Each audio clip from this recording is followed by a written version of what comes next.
penyelidikan dugaan penjualan Pulau Lantigiang, Kepulauan Selayar, Sulawesi Selatan terus didalami pihak kepolisian. Kepolisian daerah Sulawesi Selatan bahkan telah menurunkan tim dari kriminal umum untuk membackup pemeriksaan. Sejauh ini polisi masih memeriksa 7 orang saksi, termasuk perangkat pemerintahan Desa Jinato, kerabat pihak yang diduga menjual pulau dan pengelola Taman Nasional.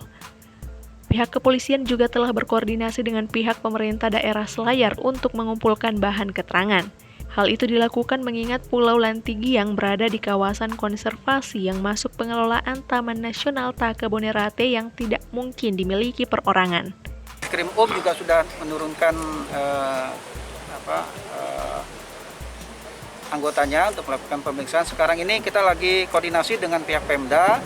Ya, kita sedang melakukan pengumpulan buket dan memang nanti kita tindak lanjuti bagaimana hasil dari Pemda setempat karena itu merupakan daerah konservasi katanya, ya, kawasan konservasi. Artinya tidak benar dimiliki oleh orang.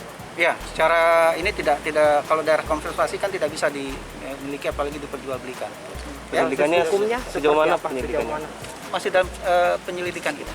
Yang diperiksa sendiri berada diperiksa, mungkin sudah ada diperiksa jenderal? Diambil keterangan dulu.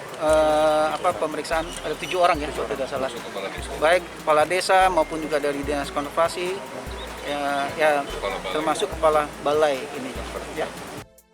Sebelumnya, pulau tak berpenghuni di kawasan Takabonerate diduga dijual seharga 900 juta kepada seorang pengusaha asal Selayar.